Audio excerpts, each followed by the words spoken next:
Hey, YouTube, what's happening? Oh, I left my earbuds. What up? So I'm wearing my headset. I wear my headset every week. I know that you look dumb. I like to look good. That hurts my feelings, Dave. I'm just kidding, Dad. You look dumb. So much better, thanks. All right, so this is the retro episode. I'm going to put lots of retro music in it, so I'll be doing that. But I don't think we could do that on YouTube because we'll probably get copyright strikes. We get those every once in a while still from like Let's Plays and stuff. I'll get emails. It's very strange. We're not From even Let's Plays? Yeah, from playing games. Like 1.5 Just or something. Game audios. There's more than that on there. Anyway, all right, you ready to go? Audacity? There she goes. Okay, go ahead. Can we move him to other charter and put that driver in AA?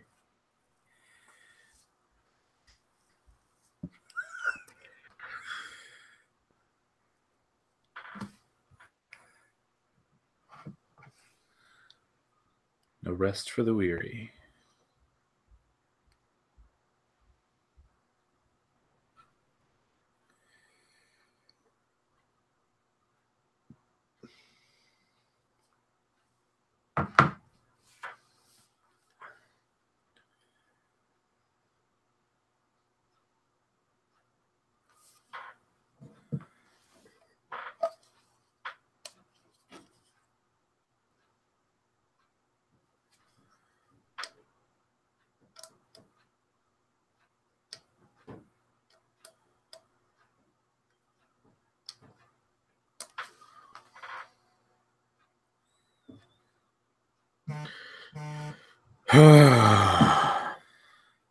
Let's just go.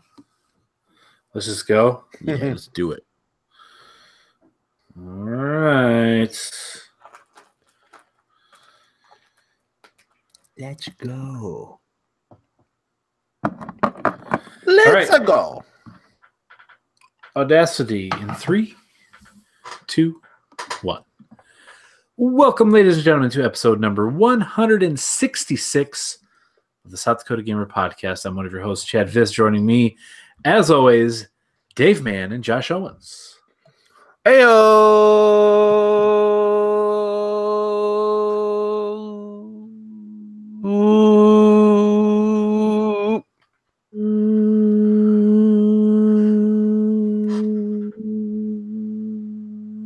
Chad. Yo, what's happening? Never tell me the odds. Welcome, guys, to this podcast. Thank you for being here. This is our retro episode. Specifically, we've been talking about it for a couple weeks. Specifically, games from, I don't know, when we were not necessarily kids, but when we were younger men than we are right now. And Dave is showcasing his beverage of choice. In the words of Tim Allen, Topo Chico.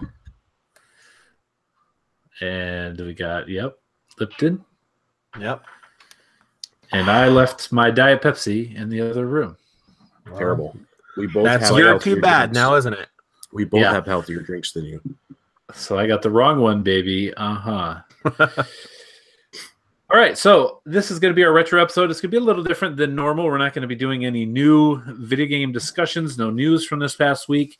We're all only going to talk about things that happened basically before the PS2 Xbox OG era.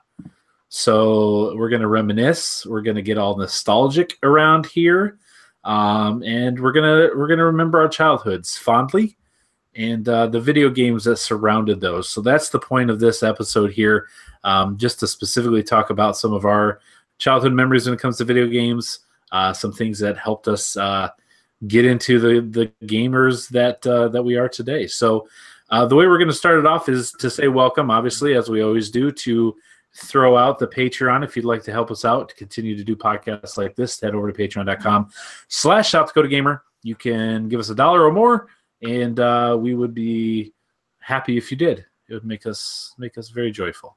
So do so if you'd like. If not, you can still watch and listen at your leisure. So how we're going to start it off, usually we'll go through the new releases And Dave will run through all the cool games that are coming out this week. We're not going to do that, as I mentioned. We're going to talk about the things that released new during the years that we were born. So we've been. So I guess you could say, Chad, we're retro. Yes, retro is the nice word for old. Mm-hmm. I don't understand why you had to bring that kind of language into this. I've Old. I felt like Dave summed it up pretty well by saying retro. I don't know. Retro's cool. Fair. Yeah. No, I agree. Let's keep the retro word there and leave the other one out. We won't mention that for the rest of the episode. Thank you. So we're going to go through the new releases, big games, big releases, I would say, for the years that we were born. We were all born in the 80s, so we're very retro, as Dave said. And we aren't going to go through necessarily every game that came out the year we were born, but some of the big ones. Chad was almost not born in the 80s. Just wanted to say that. That's true. Well, really retro. That's partially true. I mean, yeah, I was born in 1980. So, yes, I know. I'm sorry. 1980, May of 1980. And so, yeah, I've got the longest distance from now till then, till I was born. So just to go through a couple of the big ones that came out that year. The biggest one I would say, I think, is Pac-Man. Came out in 1980. Never heard of it. Okay, this could be a real short episode. Yes, Pac-Man. Isn't that what Star-Lord turned into when he destroyed his father? Yes, he did. He did. He did the Pac-Man, and so it's a game based off of a Marvel property. Yeah, that's how it works. It was based off the Marvel property. So Pac-Man, the maze that with the little dots, the pellets, power pellets, the ghosts. I have, if you're on the YouTube version, I have a little sign up there. It says arcade with Pac-Man. I think I got something. Yeah, there we go. So we got all the Pac-Mans over there. So I played a lot of Pac-Man. I have Pac-Man on my PS4. I think I have Pac-Man on my Xbox. I don't have Pac-Man like original NES Pac-Man for my NES. I don't have that cart. But played lots of Pac-Man. Not great at it, to be honest with you. Not really very good at all. But it's fun. It's probably one of the big games, I would say, for gaming just in general. Meant a lot to how gamers were introduced, and it's a good game. Still classic, still today. Another big game that came out in 1980 was Missile Command. Did you guys ever play Missile Command? Great game.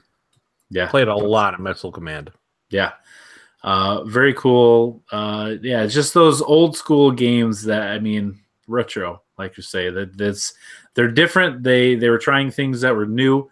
And you look at it today and it's very simplistic. But for the time, they were pretty amazing. Zork. Did you guys ever play Zork? Are you familiar with Zork? I don't know if I've ever even heard of Zork. Really? Legitimately, yeah. Zork is a text-based game. So it's one of the ones where it says, you're in your house. What do you do? And you type on your computer, go out the front door. And it'll come up and say, the door is locked. Isn't Zork what Tom Hanks played in the movie Big? Oh, did he? I don't recall. You have to beat an ice wizard at the end? That I don't remember. I don't know that for sure. But there's no graphics. There's no pictures. It's all text-based.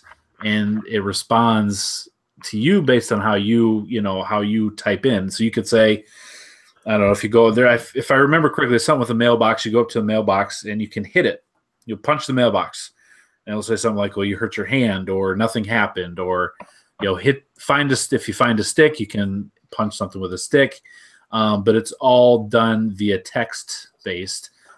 You can play it I think Black Ops had in like the multiplayer lobby or maybe one of the single player modes or levels. There was an old terminal you could go to and you could play the whole game Zork in Black Ops 1, if I'm not mistaken. because that game was supposed to take place in the 80s and Cold War and stuff like that. So Zork, big game that came out. Space Invaders port to the Atari 2600. Everyone, you guys all played Space Invaders, right? Yeah. On the 2600. Yep. So that was ported over the 2600 the year I was born. Space Invaders, great game, lots of fun. But for me, for 1980, that's about the extent of the big ones that I saw. There are a lot of other things that came out that I either not familiar with or didn't really think would resonate with us discussing because we just don't know what they are. So that's 1980. Next is Dave. Yeah, man. You were born 1982, which Chad had as 83 because he doesn't know the age of one of his friends. We've talked about this in several you purposefully give a very vague answer or an incorrect answer. Will not just straightforward say the year you're born. So I think I probably just guessed. Sure, but it was 1982. Mrs. Pac-Man, the sequel to Pac-Man, and rather undeniably, I think, considered the better Pac-Man game. And while we're talking about sequels, coincidentally, Dave, born in 1982, the sequel to Chad, arguably better than the original. I gotta say, I said arguably. You set yourself up for this too, Josh. I mean, even though you are a sequel to me, I am still the Empire Strikes Back of this trilogy. And so, if it weren't for me, no one would exist, though. Is that? I mean, it's a little strange in sequels as we're not like from the same origin, That's fair. Doug also came out in 1982, a game that is still played today via backwards compatibility and ports to current gen consoles. Donkey Kong Jr., a sequel to Donkey Kong, came out. Pitfall. Yes, love Pitfall. I played that a lot. One we spoke about before, E.T. the Extraterrestrial, released in 1982. Game. Put it in a dump. What they say it was written in 5 weeks, right? Yeah, really fast. Yeah. Oh, so bad. And the one that I was most proud of, Star Wars: The Empire Strikes Back, which is the first Star Wars video game, was released. This is on the PC in 1982. Mm-hmm. It's like a side scroller, had the little AT-ATs and stuff. Atari released like the 5200 or something. Atari had a version. And some other things like as far as hardware stuff came out, but as far as the big releases game wise that most people would generally know, that was the list from 1982. I'd say Pitfall. Out of those, Pitfall is like the game I played the most. I mean, I played a lot of Mrs. Pac-Man, but I played a ton of Pitfall. I had same not a nanny, but we had a daycare that we would go to when we were kids, and she had an Atari 2600. And we played Pong. We played a lot of Pitfall. I love that game. It was difficult, but very cool. It's like at that time to be able to jump over those pits and grab on the vine and look out for the scorpions. It was just you'd never seen anything like that. It was just stand on the alligator heads. Yeah, but don't stand there too long because they'll open their mouths. Right. Yeah. I played it on PC and like a huge floppy disk that my grandfather had. It's like I remember so those strange. Things. Just stand there going. The flimsy ones. Yeah, that's crazy. They used to put those things in your computer to get them to play games. Yeah, literally like paper and plastic. That was it. Yep. And it had that like circular. The thing that was actually reading the disc was like almost like film. It was like camera film, circular in the square plastic thing. So that's way back. That was before they came out with what they call them, like the 3.5 discs. Yeah. The hard ones. They still called them floppy, but they were not floppy. No. Much more. Completely inaccurate description. Yeah. Very cool. Just like, never mind. That'd be real dumb. I decided to not go there. All right. So those are the things in 1982. How about you, Josh? 1986, ladies and gentlemen. Just a young pup. The year of our Lord, and we've got some good ones in 1986. Saving the best for first, I think. The Legend of Zelda. Just right off the bat, that gem was published that year. And I was actually I volunteered at a like a work event this past weekend.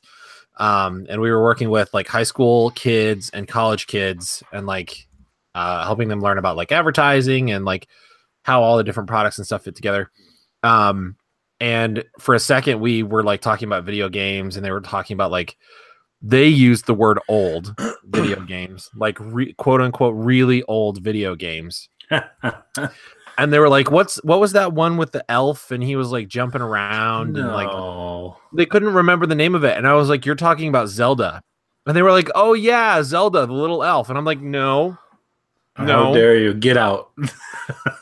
Zelda was the princess. Right. They were like, well, why would they name the game Zelda if you don't play as Zelda? And I was like, because it's about saving Zelda. It's about the Princess Zelda because you have to save her. And I was like, it's the legend of her. Yeah. It's about the legend. So yeah. Yeah, little fun aside there. And my head almost exploded. I had to walk away and so I'm done. No more volunteering from me of this group. Thank you very much. I had to calm down for a little bit. And then we didn't even win. There was a competition, and we didn't even win. But they were like, "See, it's because you didn't know who Zelda was." I know, because you have no culture. Also, Dragon Quest came out in 1986. Metroid, also a very great game. I was obsessed with Metroid for a very long time. Bubble Bobble, great game. Outrun, man, great game. Alex Kidd in Miracle Land.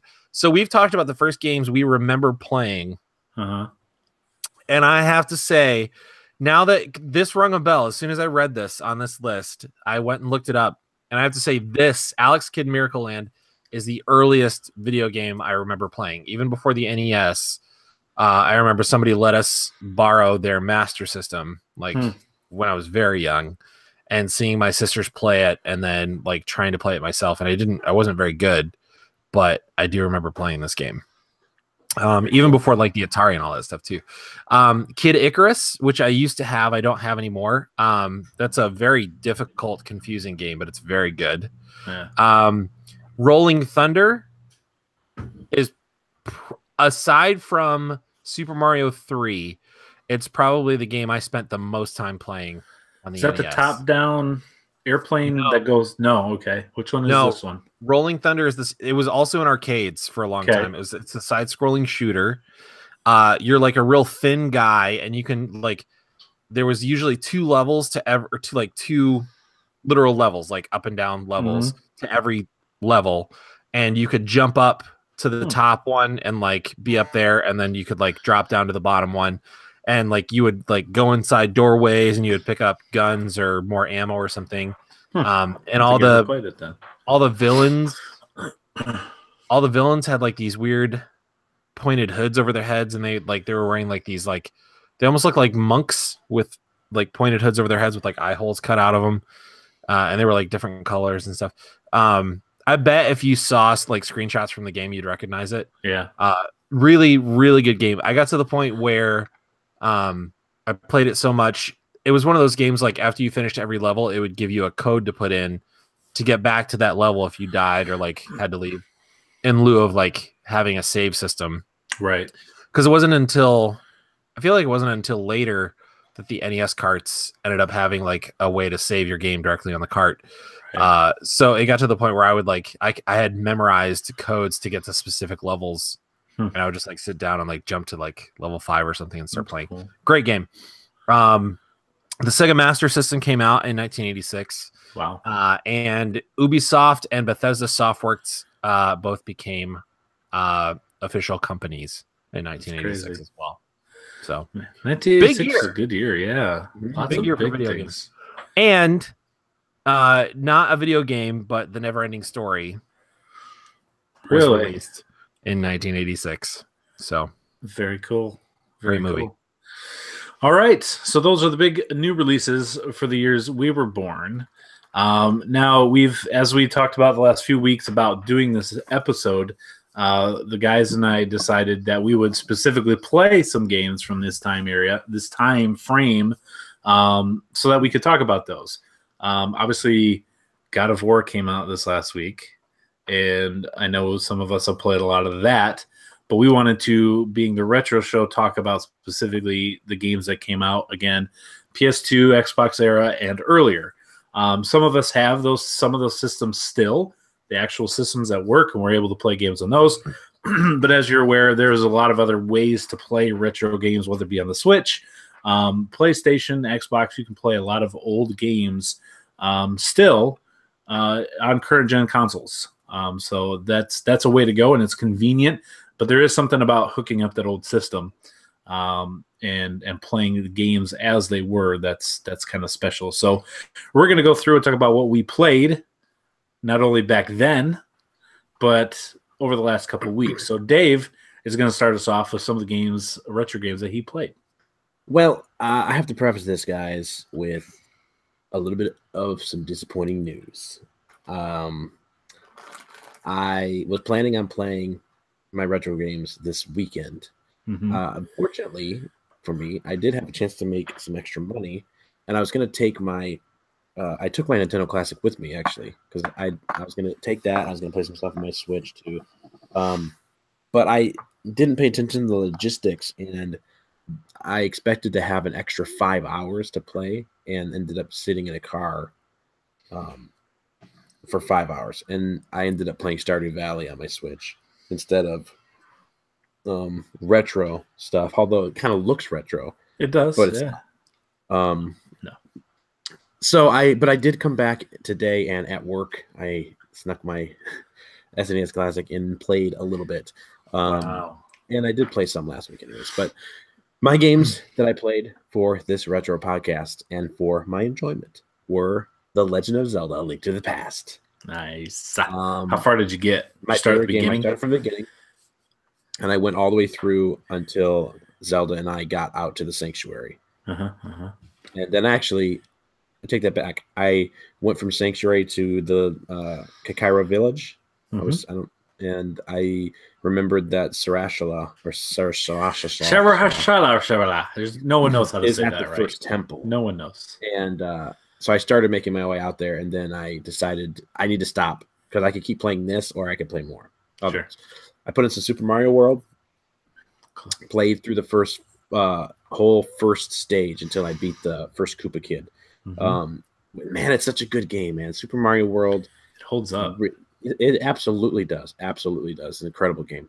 Then I played some Contra 3, The Alien Wars. It's a hard game. Yeah, it is. Yeah, all 3 lives I went through in the first 4 minutes. I mean, I'm sorry. The first time I played that game, trying. The first time I played that game, I couldn't believe that you could switch guns. Like you could pick up more than one gun, and I was like, "What is happening?" These crazy game mechanics, and it was great. Yeah, I would like to sit down with one of you guys or somebody. That would be see how far we could get. Yeah. So yeah, play a little bit of Contra 3. Also, I played Super Metroid. Super Metroid, one of my favorite games from the Super Nintendo. It's really the sole game out of the franchise that I played through. The only game I played through in the Metroid franchise, and just that game alone has me being a huge Metroid fan. I didn't play any of the other ones, any of them. I take that back. I might have toyed around with one from the NES, but I didn't play through it or really know what I was doing. But I'm really looking forward to the next one coming out on Switch because of that. I just think it's an incredible game. The Super Metroid game is unbelievable. Yeah. So yeah, Legend of Zelda, Super Mario World, Contra 3, and Super Metroid. That's what I played back in the day and lately. Well, you mean, were we supposed to say what we played ever through our whole lives? No. This was what we've played lately. You said back in the day. It was confusing. Well, you did play these back in the day. True. But I played a lot of other things back in the day. Obviously. Karnoff on the NES. The bald man with the fire. Mm-hmm. Yep. Very strange game. What about? I'm going to throw this in here now. Evan, Patreon supporter Evan Steele, has asked on YouTube, and he's going to be listening to this later. But he said he would like to hear some Marble Madness talk. Did you guys ever play Marble Madness? I played Marble Madness on the PC. On the PC, I remember. No, wait, maybe it was the Sega Genesis. I can't remember now that I'm thinking about it. Which one it was? That's the one where it was like the platforms, right? And they would, you could go up, you could go down. It was like a 3-dimensional looking cube, kinda. There are holes in certain areas, and you had to get the marble from one area from the start, basically, to the finish. Correct? Is that Marble Madness?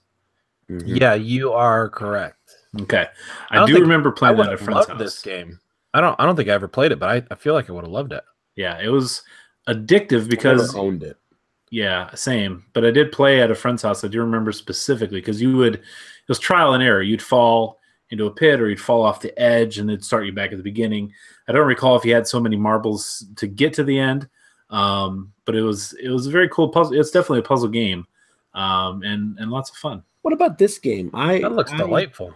I remember as a young kid just being fascinated with this game, and it's very simple and very basic, but it was based off of Mad magazine, Spy versus Spy. Yeah, great game. Mm-hmm.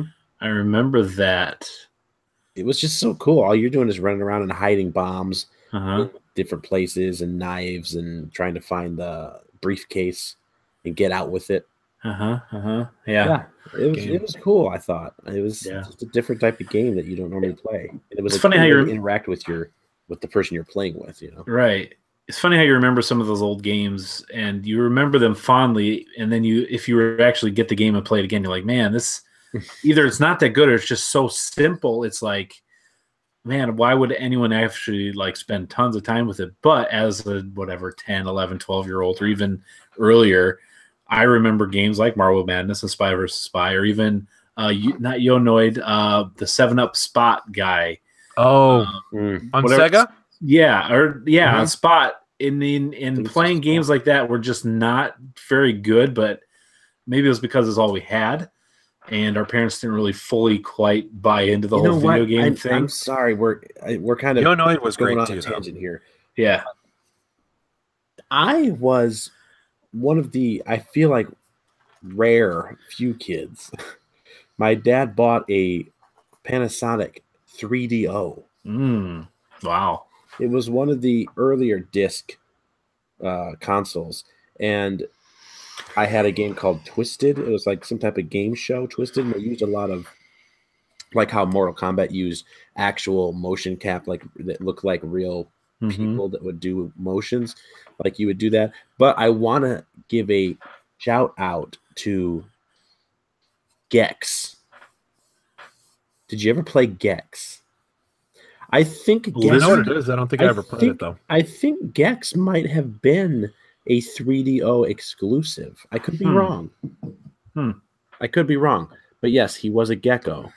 He had his own game. He was Gex the Gecko. I remember. I recognize that. I don't know if I've ever played it, but I do recognize that character's name. It does say PSX, Gex Enter the Gecko.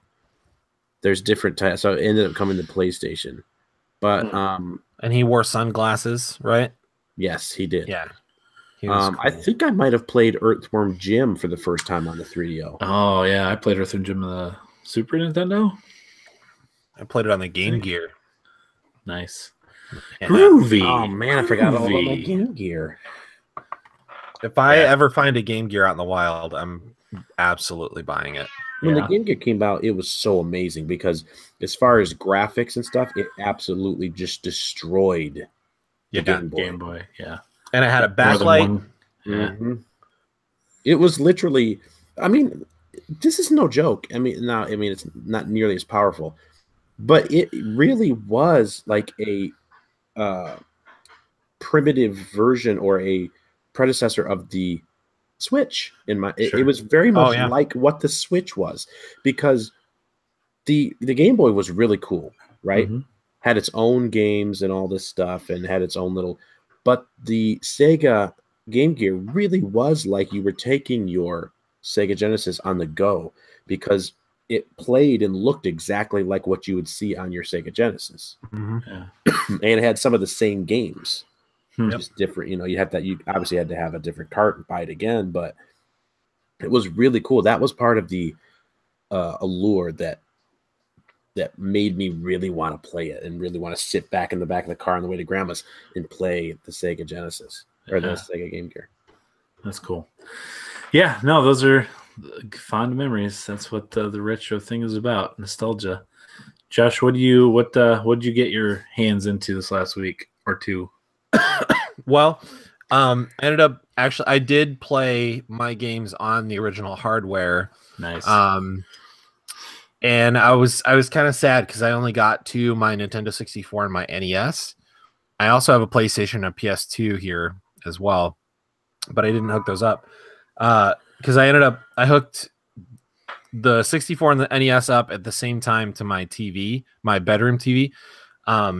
And so I just didn't have any more room to hook the other two up, and then I never unhooked them to play the other stuff. So everything I played was Nintendo this week, but that being said, I played some good stuff. So on the NES, I played Double Dragon 3. Nice. For some reason, that's the only Double Dragon game that I have on my NES, but I think it's 2 is great. the one I played a ton of. I think 2 is the one I remember playing the most when I was little too, but for some reason I only have 3. I don't know why. So I played that. I played obviously some Super Mario Bros. I still have the cart with Super Mario Bros. And Duck Hunt on it both. Yeah. I don't have the light gun though. So oh really? I didn't shoot the ducks. And then what else? Oh, I played Contra on the NES. Up, down, down, left, right, BA, start. And got my 30 lives and beat the game. It's crazy. I haven't played that game in years. I've definitely played it since I was a kid, but it has been years. And every time I play that game, I still remember like all the little exploits in every level, like places where you can stand and not get shot. Isn't that crazy how you remember that stuff? Yeah, and like there's one level where there's like carts that are like going back and forth on a track, and you can stand on the cart and like avoid like different things, and So like cool. I remember like when to jump on the cart, when to jump off, and all that stuff. It's crazy what you remember. You like go into autopilot because you played it so much. Yeah. I remember that game specifically. I remember like there were times when my dad, I don't know if he was like trying to bond with me or if he was legitimately interested, but he would like, I'd be playing video games. I remember because the only other TV we had other than the main TV downstairs was in my parents' bedroom. So that's where my NES was set up for a while. And so like, I'd just like sit in there, like on the floor, leaning against their bed and just play NES for like hours. I don't know how my butt didn't fall off. Right. And so my dad would come in every now and then and be like, "Oh, what are you playing?" And like he'd like try to play a game. And I remember Contra specifically. I gave him the controller, and I was like, "Okay, we're gonna. It's 2 people, so don't worry. Like I'm with you. I'll carry you. Like we're both shooting. It's fine. Just like follow me." And he's like, "Okay." So I got us both 30 lives, and like within 3 levels, he had lost all of his lives. And then you could press a button as player 2 and you could steal the other, or either player, and you could steal the other person's lives and come back. So I was like, it's fine. I'm not going to use all my lives anyway. Go ahead. Like you can take a life. And he's like, okay. So then we're playing and then he dies again. I'm like, go ahead. So he did it again. And so like after this happened like 5 or 6 times, I'm like, oh, okay. I don't think you should maybe just let me earn an extra life and like you can get it that then. one. Yeah. And so I just remember, I think at that point he just knew that I was getting a little irritated, so he just kept doing it at the worst times.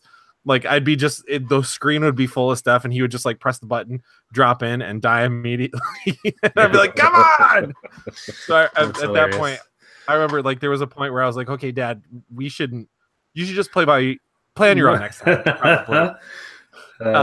So yeah. And then what else? What else did I play on NES? Oh, I played Metroid on NES as well. It's still a very confusing game. I don't think I ever finished that game on NES. Yeah, me neither. Yeah, so that was NES, and then on 64, Cecilia and I played some Mario Kart 64. Nice. I still got it. I whooped her. Nice. Take that. I was beating her so bad that on the last race of our Grand Prix that we were racing, I lapped her on my last lap. Wow. And she was still on her first lap. Oh my. And then she just threw the controller down and walked away. Yep. She was like, "Okay, I'm done." It's like, that's it. Let's play some Tetris, boy. My yeah, I needed to revel in that though because it's really bad on the Switch because our Mario Kart 8. I don't know if they have this on the for the Wii U, but the you have like options where you can. You don't ever have to push the gas; it'll automatically accelerate, and then also there's a like wall detection where it'll keep you from going off the edge. What? And you could have those activated, and so it's really funny when someone's playing really, really bad, and then they get frustrated like that. They put the controller down, and they actually play better not playing. The character does better. Oh, that's great. You're like, hey man, you're not doing so bad anymore. It's just, you're in the other room. If only they had that on 64. She just kept saying like, I don't understand. Like, why is my cart so slow? And I'm like, I don't know. I really don't. So that was fun. I played some Star Wars Shadows of the Empire on 64. Whoo, buddy, that game is good. That game holds up. You shoot some wampas on Hoth there? It's Rendar, right? Or Dash Rendar. Dash Rendar. And he's got that weird, it's like his own little Millennium Falcon type vessel. Yeah, he's got a very like familiar looking ship, but it's not quite the same. And man, the story's great. The gameplay is great. Like the weapon variety is really, really good. Like the levels are good. Just a great game all the way around. And then I remembered when I was little, I used to go to this website called Cheat Code Central, and it would tell you like cheat codes for different games. So I looked it up, and sure enough, like there's a version of that site still live, and it shows you how to get into the console command screen of the game, and you can change gravity, and like you can give yourself a jetpack and like all that like crazy stuff. So, and I used to play with that stuff a lot too, and like I would find all kinds of crazy like weird secret stuff in the game, and so I was doing that for a little while. It was fun. What else? Oh, one of my favorite games, Operation Winback. You're talking about this, great game. So like I was playing it like as I hooked this all up. By the way, like, so you know the struggle with the NES to like get the cart to load just right so that the game will actually play and you don't get that weird like blinky screen. Blinking. Yep. I never had that problem, never, with the 64 until just this time I hooked it up. And I had to make sure the carts were like loading just right, and like couldn't get them to turn on. There was a second where I was like, "Is it broken?" I have an adapter for my 64 to like plug into an HD TV. And I was like, is the adapter broken? Like, is it just not going to work? And then finally I got it to work. But it was like every time I switched carts, it was like a struggle to get that cart to work. And then I could not touch it. I have that on my NES. It happens all the time. And from what I understand, the reason is either the pin receptor in the console is starting to go bad. So you can replace that, and it's not terribly expensive to do. Or a quick, easy fix is to get some rubbing alcohol, put it on a Q-tip, and then just rub it on the game you're going to put it in, and then put it in and out a couple times. And that usually fixes it for me. I didn't do in and out. I'll try that. Like I did put some on the game I was playing, and like it seemed to help. I'll do that next time. Just thought, but you can replace the pin receptor in the console itself. I'm actually trying to do that. Yeah. So what I discovered through all of this is that I really enjoy having these systems like out and accessible and being able to play them. So I kind of want to keep them out. So I may do something. And I even went out to find like Rolling Thunder. I wanted to see if I could find Rolling Thunder. I don't have a copy of Super Mario 3, so I was trying to find that. Okay. I have two of them, to be honest with you. I couldn't find either one of those, so I was a little disappointed. I'll get back to you. I think I have 2 copies of Super Mario 3. All right, right on. I'm pretty sure. I have a feeling if you do, you're a lifesaver, because I have a feeling the last time I saw a Super Mario 3 copy, it was like $20 Yeah. in the store. Like they're going for quite a bit. But yeah, it's fun. And then so other than Operation Winback, oh yeah, the only other thing that I played was GoldenEye. Ba-da, ba-da, ba-da.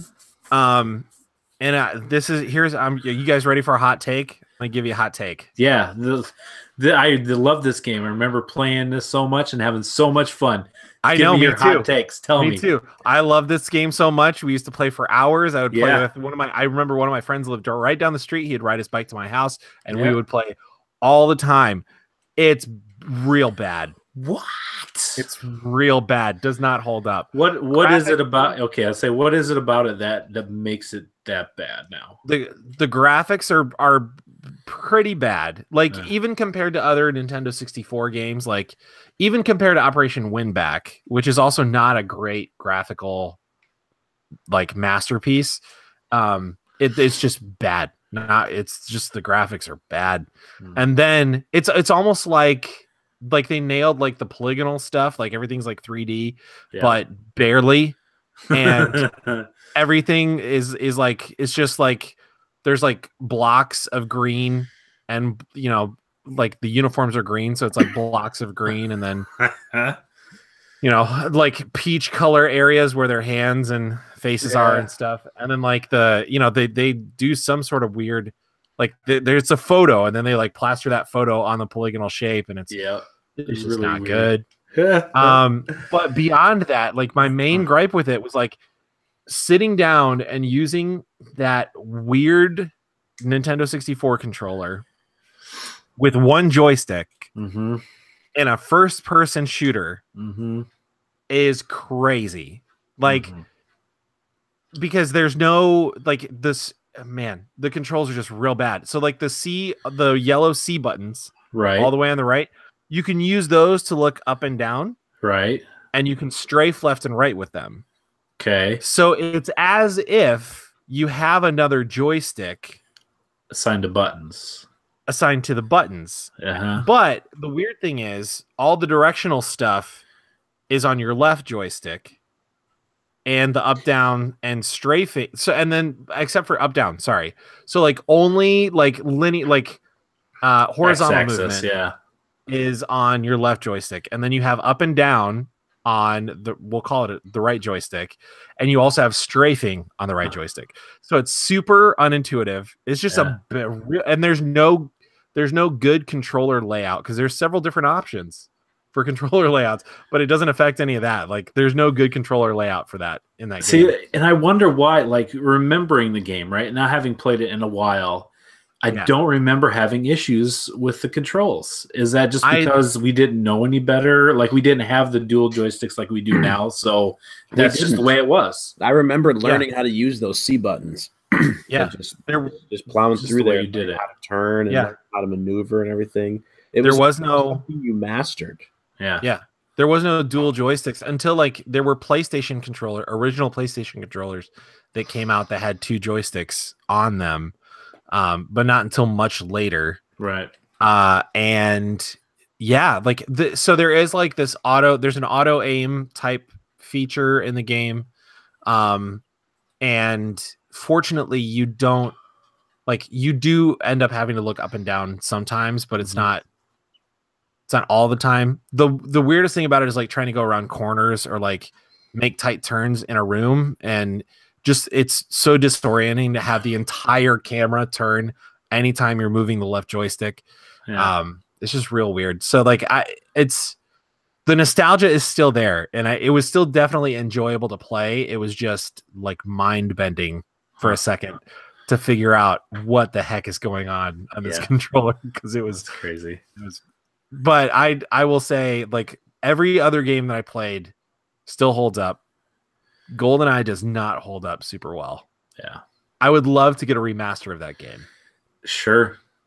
It would be cool. Did they do something? Man, I don't remember. I want to say they did. I want to feel like I played something like that. That was newer. It may not. I can't remember though. I'd love it if that were the case. I know that somebody was doing like as sort of a concept proof, they were like rebuilding GoldenEye levels in Unreal Engine or something like that. Yeah. Mm-hmm. Was it? Yeah, Chad. I'm trying to pull it up right now. GoldenEye 007 Reloaded, right? Reloaded, that's it. And it was for the Xbox, wasn't it? 360? What? I see PlayStation 3 here. And maybe PlayStation 3 also. I'm pretty sure, yes, now that you say Reloaded, they redid it. I did too. But What? they redid it, but they advertised it with Daniel Craig's likeness. likeness. Yeah. Oh my gosh. Okay. Well, now I have to get my PlayStation 3 fixed. Because I need to play this game. I do remember going through that, and I remember not being as impressed as I was hoping to be.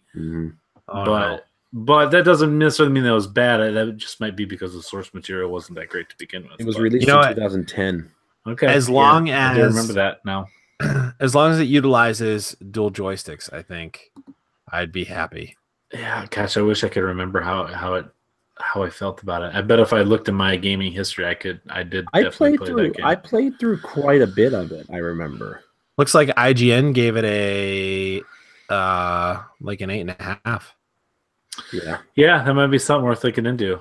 Reloaded, that's right. Their breakdown gave it an 8.5 in presentation, 7.5 in graphics, 9 in sound, 8.5 in gameplay, and 9 in lasting appeal.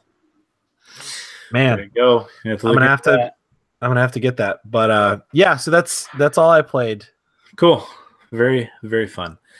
All of my stuff actually was Nintendo related as well. But I think that's for all of us, whether it's ease of getting to it because of the classics and the games being ported to some of the current consoles. But for me, it was like the Nintendo stuff is where my nostalgia lies, right? Migrate to what you liked. Yeah. It's where my retro games are. Like I had an Xbox, an OG Xbox, ways after it came out. Played KOTOR on there, played Jade Empire on there, played some things on there as well. But I was in college by that time. I might even have been married by that time. So like that's like mid 2000s is when I did that. So I didn't have as much nostalgia for that as I do for all these Nintendo games that we played, as children. Not a care in the world, right? It was summertime, and it was all about playing with your friends, having your friends come over, shooting hoops in the driveway, basketball hoop. For me, I had a pool in the backyard, so it was swimming in the pool, shooting hoops, and playing Nintendo 64, playing Mario 64, eating cookies and getting pizzas, and just summer, riding your bikes around, stuff like that. GAC, yeah, right. Oh man, the back of the day is the memories of our childhood, and that's where Nintendo fits. Like Nintendo is a huge piece of those memories, so that's where I went to. I played Super Mario Bros. I have that on the Switch, the arcade version of Super Mario, and it's a 1-for-1, of the original game. And I decided to play. Josh, you talked about remembering where things were in Contra. Knowing in World 1-2 that you can jump up above and run past the exit pipe to jump down to where you can go to, 2, 3, or 4. You just remember where to go. You remember even in World 1-2 when you're underground, you get the first da-da-da-da-da. It's the first time you hear that like deep bass music. Yep. And you remember running through, okay, I know there's a coin block behind this block where you can hit it a bunch of times. The faster you do it, the more you get out of it. And you just remember exactly where it's located. Mm-hmm. You don't have to think about it. You just know. The jumping tricks, there's like these jumping tricks to like get across. How you got to run fast here, and then when you jump this time, you got to pull back so you don't go as far. So you right here and then jump again. Way. Or like you got to jump and like hit one of those coin blocks to like get yourself to like land in a certain spot, or like land on one of those weird little like Koopas, and like there's so much muscle memory. Did you ever do that trick? Speaking of Super Mario, like on the stairs, like if you could get one of those Koopas and like keep jumping on the shell on the You stairs, just keep getting one up, one up, one you up. just get like Uh-huh. so many lives. Do you ever do Yeah. that? Oh yeah. I remember doing that. I remember the It's- first time I was able to make that work It's as like, a kid, and I was like, wow, "Oh my gosh!" This has just changed this game for me. Mhm. Well, I decided rather than jumping over to just see how far I could get, just playing without warping to any other world. Oh, And I didn't get far. Like it's hard. Mario is a hard game. Yep. And so I got to World 2, and I kept the way this one works in the arcade version. Like you have continues. So if you lose your 3 lives or whatever, you have continues that you can use. But it starts you over at the first level of that world. So say you get to 2-4 and you're in the castle, but you die, you lose all your lives. You can continue, but it starts you back at 2-1. So you have to go through all of them again. And I played World 2 a bunch because I died a bunch. Do you remember the level where you're running on like the trees? Do you think they're trees? What are those platforms that come up that look kind of like bushes, but they're, it's the one where the flying cheeps come at you. I always thought they were mushrooms. Mushrooms. I guess that makes more sense. Mushrooms. You're talking about like it's like a reddish stalk and then like a flat like right. with, like, mushrooms makes more sense. Yeah. Yeah, they always look like mushrooms to me. Yeah, that makes more sense. Mushroom Kingdom. Aren't some of them like polka dotted later? Yeah, right. Yeah, that too. Anyway, whatever they are, I think it's World 2-2 or maybe World 2-3, where you have to run across bridges and the cheeps fly up behind you, and the faster you run, the faster they go. So if you like slow down, they'll kind of do more of a straight up and down jump. But if you're sprinting across the bridge, they'll go like across the entire screen, and you've got to continually watch and make sure they don't fall on top of you or fall right in front of you. And then amidst all that, the Koopas are there. You got Goombas, and all that's happening at the same time. And I played that level a lot because I kept getting ahead of myself. Like I would just be run, like I'm just going to run. And I would just sprint, and then you'd have to slow down, like Dave mentioned a minute ago, to not over jump. And I just kept falling off over and over again. And it'd be, boop, whatever the sound he makes when you lose a life or whatever. That would happen so much. That one level where there's a really long jump.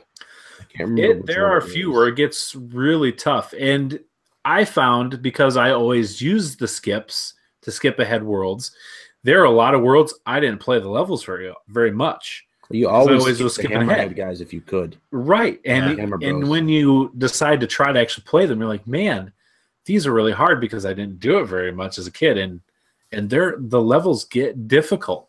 Yeah. And then when you get to the final Bowser, World 8, Bowser Castle, do you guys remember the pattern to get to the end of him? Because it's never ending. I didn't either, and I didn't look it up. No, it's ridiculous. How did we figure this out as children? As you know, for me, I got it, and I was 6 years old when I played it for the first time. Obviously, I didn't get to it at that point, but how did we remember, like which path to take, up, down, and in which order to actually get to Bowser before the time ran out? And then you still had to beat Bowser, shooting his fire, jumping, and a bazillion hammers coming out of his head, and those stupid twirling little fire things. Some of them were so ginormous. You're like, what? Yeah. That one's huge. It's the whole thing. How am I supposed to jump past that? And how brilliant were the music loops? Yeah, especially in the castle where all it is yeah, it's crazy. It just start over again. Like 8 seconds over and over and over and over. And over. So good, in a frustrating way. But yeah, inevitably by the time if you did get to Bowser, you were tiny Mario. Like, good luck being a guy Fireflower Mario or even big. But it always felt so good though if you did get there and you were big, because you could just jump through him and you got a free and get to the You didn't have to do it. Yeah, it's like having an extra life. Yeah. So yeah, I played a lot of that Super Mario Bros. I played some Donkey Kong Country, which Dave, you mentioned your woman playing that, and I had the same thing where I remembered where to take the rhino to go into the tunnel, to get the ostrich to jump up and get all the bananas. I beat the first gopher guy with the bananas. I'm like, and the thing is with that one, Super Nintendo games seem to hold up graphically pretty well just because of 16-bit. that one looks rough. Like it is very Donkey Kong is very pixelated, and I realize they're pushing it. It's because they did when it first came out, it was like a revolutionary artwork style. Yeah, it was so cool. It looks so different. We've never seen anything like this. Right. But yeah, I mean, like you have something like Super Mario World where it's timeless. Yeah, it looks great. It's shiny. It's colorful. And it looks fantastic. And it didn't look bad, but if you got close, same with Mario Brothers 1, 2, or 3. Mario Brothers 1 always looks the same, no matter what. Mario Brothers 2, they captured a look. Yeah, and Donkey Kong it's fine, but the graphics don't hold up as well. It's very blurry, but fun. I enjoyed that. Moving along, I played some Secret of Mana. I don't think I ever played that game. I always had in my head, oh yeah, Secret of Mana, I love that game. And then I started it, and I'm like, I don't think I ever played this because I have no memory of this game at all. And that's a lot of fun. It's a different, like you got to hit when your percentage is up high enough, otherwise you're not going to get much power out of it. So you got to time it, and to be able to equip the things. There's like 3 sub menus of equipping things and eating candy and all these things. I'm like, man, for the time when this game came out, this is deep. Like there's a lot here, more than just even Legends of Zelda or Link to the Past getting the upgraded sword. There's so much more to it in Secret of Mana. So I enjoyed that. And then the one I played the most of was Mega Man 2. I like Mega Man. Mega Man's hard. Mega Man 2 is the game I played the most of all the Mega Man games. And man, it's when you remember the boss order, and there are variations of what order to go. But basically, you want Metal Man right away, right? Like Metal Man's weapon demolishes almost everything really fast. There's a few that it'll bounce off of, but not many. And going through that I had a ton of fun. Remembering the jumps, remember jumping through the double doors and then shooting right as you jump. So you're like in pause in mid motion, like shooting, and you're like legs out and your arms up. I'm like, oh, look at this slow motion go through the double doors. He's Mega Man, so cool. Nice to do that stuff. Yeah, and just jumping through and doing all that stuff. And then I got to Wily's castle, not Wily's castle, but Wily's world, where you think you beat the game. You've beat all the robot masters, and you're like, oh, this is great. I've finished. And you go to the middle square, and then you realize you've got like 8 more levels to go through. And you're like, what the crap? And then the very first one, you get to the end, and it's not a very difficult level. You get to the end, and there's these little 1-block squares, and you've got to jump to each one. And then as you're going, the screen starts to automatically scroll to the right, and this giant dragon robot comes up behind you and starts moving, like starts blowing up the squares behind you, and you've got to continue to stay ahead of him.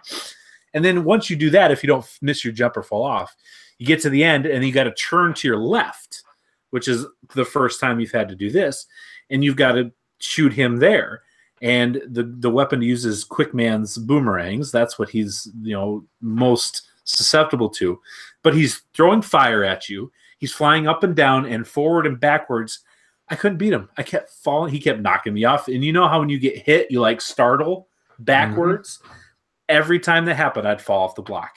Yep. And that freaking dragon pissed me off so bad. I wrote down the password, like you were talking about, Josh. I have the password. I can go right back. But that freaking dragon pissed me off so bad, I stopped there. That one day that I streamed Mega Man, when you rage quit Twitch? I did. I didn't write down anything. No. Like, didn't you think that? I was like, no. Nah. Dave sure didn't just rage quit the game. He just decided to say goodbye on the stream. He had people watching, giving him advice. He just disappeared.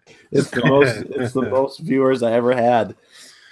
Your rage quit Twitch. Never forget that. So, all right. Well, those are the games that I played for the retro stuff. It's a lot of fun, and I feel the same way, Josh. Having those consoles out, I'm like, man, I just want to keep them here, and be able to have access to them and play them more often. So, man, what a good time! Lots of fun. I enjoy those things. Here we are, 56 minutes into the podcast. It just flies by, guys, when we do stuff like this. So we're going to talk about a couple quick things that we have from some viewers, suggestions and things they wanted us to talk about.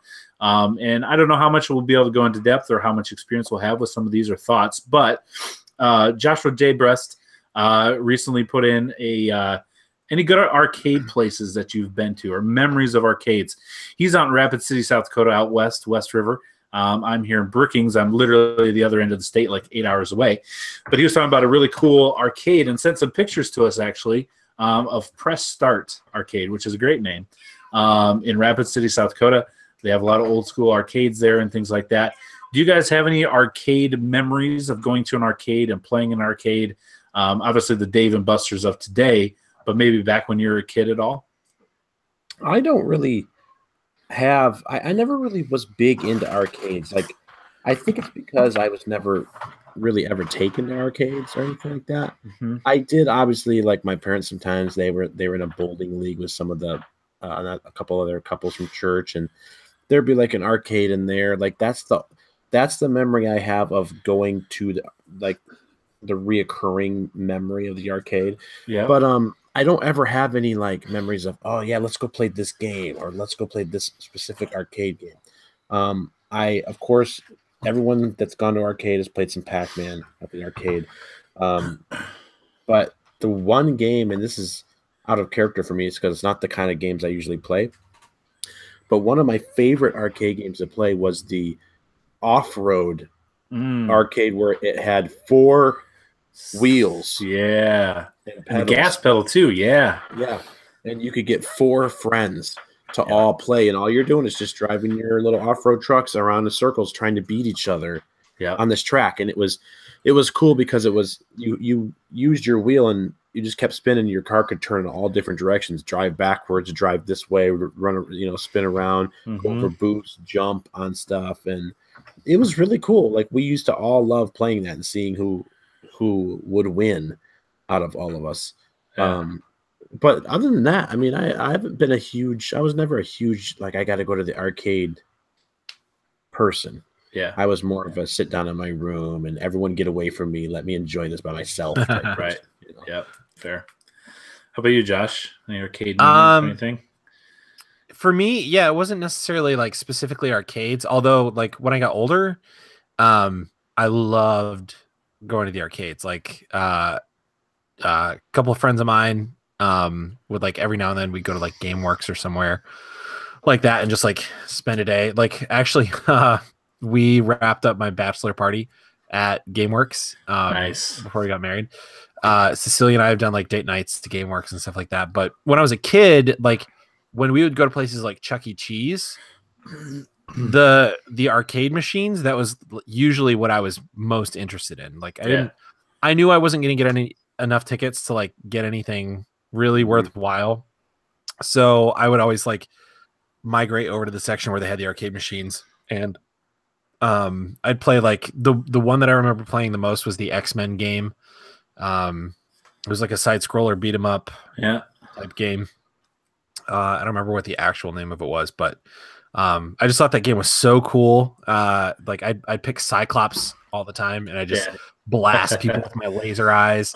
Or Hawkeye was my other favorite character to play there.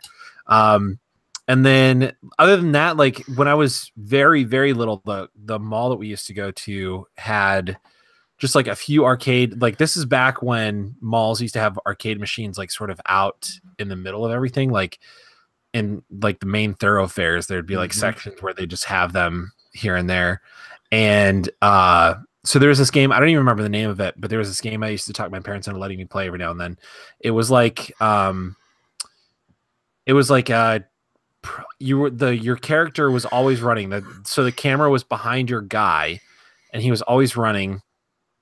It was, you know what, Chad, you're gonna hate this, but it was kind of like some of the Sonic levels. And that's it, folks. We're done with this episode. Thanks for the whole game was kind of like some of those Sonic levels where like the world was like the ground was like sort of, you could tell it was like spherical. It was like rounded. Yeah. And the camera was set behind Sonic, and like whatever way you'd turn, like the entire camera and everything would turn, and you'd like have to like collect a bunch of rings. It was that type of like graphics and view gameplay, and yeah, it was that type of like cutting edge gameplay. But it was almost a guy, almost, and it was like there was dragons or something. Like, there'd be like dragons here and there, and like, man, I wish I could remember more of that game. But I was fascinated by it when I was a kid. But yeah, so there's that. And then like every time we'd like go on a road trip, I'd like make sure I had quarters to go play the arcade machines while my parents were like using the bathroom and stuff. Yep. There was one trip where we got snowed in at a rest stop, and I played Rush so much. Wow. I played it so much that I ended up getting first place like a few times, and like if you got first place, you'd get like another free play. So Wow. yeah, it was Cool. good times. But yeah, Yeah. no, we didn't really have arcades necessarily like anywhere near us when I was growing up. But anytime I was at Chuck E. Cheese, Yeah. it's good times.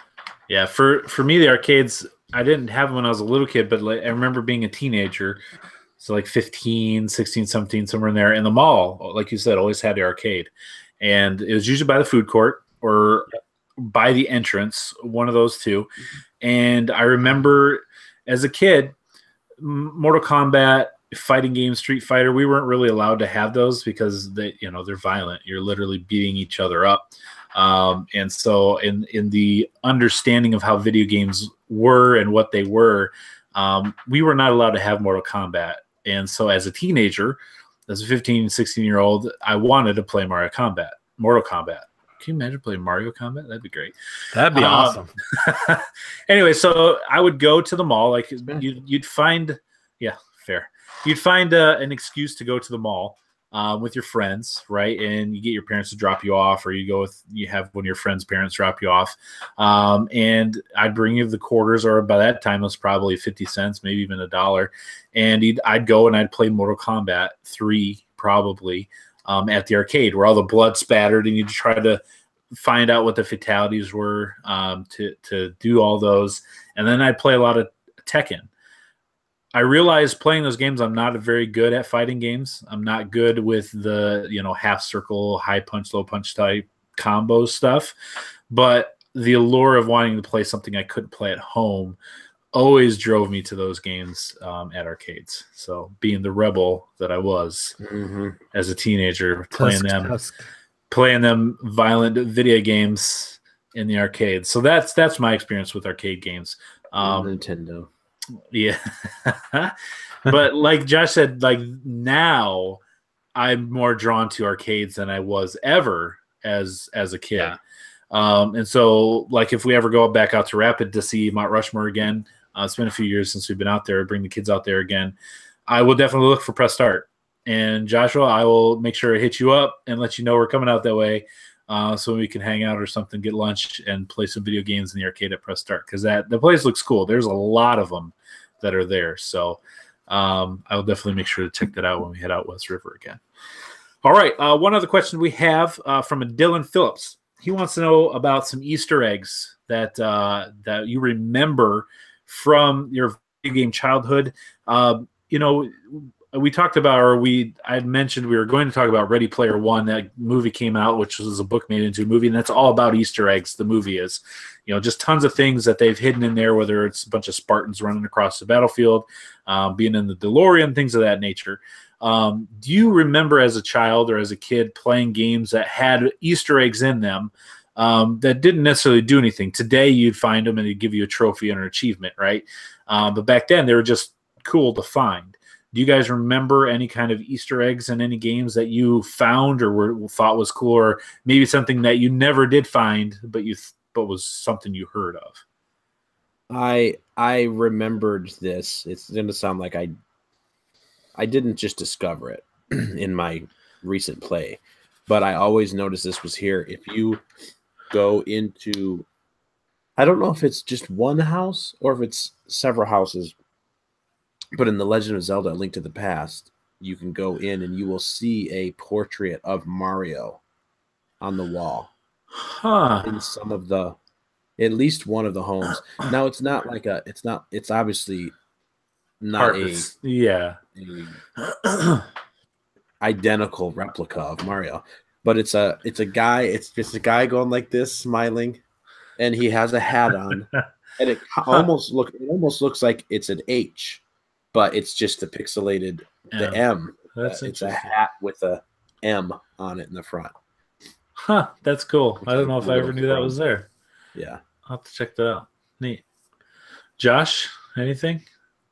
Man, I'm racking my brain to try and think of any Easter eggs that I found as a kid playing video games, and I don't think because back then, like, I ever I didn't knew even to know. look for them. Yeah, Right, you didn't. I yeah. wouldn't have even said, "Oh, I found an Easter egg." You know, like I didn't know what the concept that was. I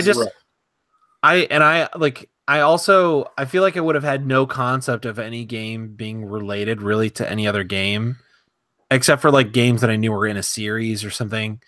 So like I'm sure I guess I must have seen some existing Easter eggs that we know exist, and I just didn't realize. Maybe wasn't aware. Yeah, I can't think of any. I mean, I can think of plenty now, like from current games. My favorite being the one that I found in What Remains of Edith Finch, that relates to that other game. But yeah, I can't think of any in like older games. Yeah. I kind of in the same boat, whereas like I didn't even realize then what they were. The closest I would get to what I would consider an Easter egg, and it's not really even an Easter egg, is like in Super Mario Bros. 3, when you'd stand on the one white block towards the end of the world and you'd hold down and you'd fall through it behind it, and you could go behind the end. Not really an Easter egg, but like that's the closest I come to thinking of my childhood and finding Easter eggs in games like that. Obviously, with the Ready Player One, they reference a lot of old Atari games, and there's the one game, I can't even think of it now. It's at the very end of the movie where it's a real Atari game, and the creator of the game put his name in a screen. If you can find this little thing and you can bring it all the way to this one spot, you can find this little basically pixel area and put this little key there. It'll take you to a room where he had put his name on the background of the screen. And that's the first time that it ever happened, the very first Easter egg, they say, was out there. And I was not aware of those types of things as a child, right? Like I had no clue those were actual things that existed or even look for them or how to even find them. But they are cool. And going back and looking for those now are a lot of fun. So that's my experience when it comes to Easter eggs. Not really any. I want to like, of the retro games that I own, I want to go back and like see if I can find something they hid. Like, yeah, I want to like do some research and see if there's any in any of the games I own. Yeah, for sure. All right, well, that's I think gonna about wrap it up for our yes. I was just gonna say another thing I forgot. I actually was just Googling things, but this is another thing that I knew that I just forgot about. But in Super Punch Out, Mario is the referee. That's right. Yeah, that's true. True. Yeah. Yeah, I forgot all about that. Yep. Very cool. That's cool. Stuff like that. Well, anything else you guys want to throw out or add or thoughts you had or something retro you want to nostalgia about? What's the act of nostalgia? It actually has to do with pain. Nostalgia does? The root, like the actual origins of the word nostalgia has to do with like an old wound. But it's got, different. Now we have a good connotation for it. Huh? I believe it was an old wooden ship. Yes. The word of the week, nostalgia. What was that? Diversity? What word was he talking about? I think it. Oh man, like you can't expect us to know everything. It's just certain words that are funny. Yeah, man. My only other thing is like I feel like I needed like 2 or 3 weeks. Yeah. To get ready for this episode. So I'm definitely going to keep these systems out. I'm going to see if I can find a way to hook up my PlayStations too. And there's nothing to say we can't have a sequel episode to the retro episode. All right. That sounds like, June, July, somewhere in there, and give us some time. I'd be down for that. Okay. Let's plan on that. Let's do do a retro sequel episode. Move on to a little bit older or more recent consoles and see what we can find. Yeah, right. Sound good? Okay. Yeah. Yes. Let's do it. All right. Well, that's going to do it for this week's episode. Thank you so much for being part of our retro episode. Hopefully you had a good time. If there's anything you'd want to bring up, maybe have us discuss in a segment next week or future weeks specifically with retro stuff, hit us up at southdakotagamer@gmail.com, or you can find us over at the Facebook page, South Dakota Gamer as well. It's fun to reminisce about the games of yore. And yes, we are old guys, and I know some of our listeners may be a little younger than us, and maybe the PlayStation 2 is retro for you. Like, that's as far back as you go. That's cool too. Tell us what the games you are nostalgic for, and we'll talk about those at a later date. But until then, this is me, Chad, saying goodbye. Just you? Bye-bye. Well, this is me saying goodbye. You can also say goodbye. That was me saying goodbye. Chad, never tell me how to say goodbye. Peace of retro 80s pizza. That doesn't sound good at all. I don't remember pizza back then. I do remember I have a story of almost passing out of hunger as a child. I had such a bad, terrible headache and was shaking, and I realized I hadn't eaten all day. And we were at a friend's house waiting for pizza to be delivered, and I was trying to play The Legend of Zelda Link's Adventure or whatever, or Link's 2. Or how's it called? Zelda Adventures of Link? Zelda 2, The Adventure of Link, yeah. Yeah, and just not being able to get it. And then eating pizza and everything feeling better.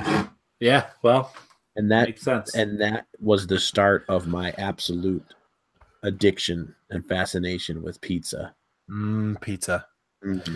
Dude, this is why you stick around for YouTube, because you get extra stuff here. This is after credit scenes here.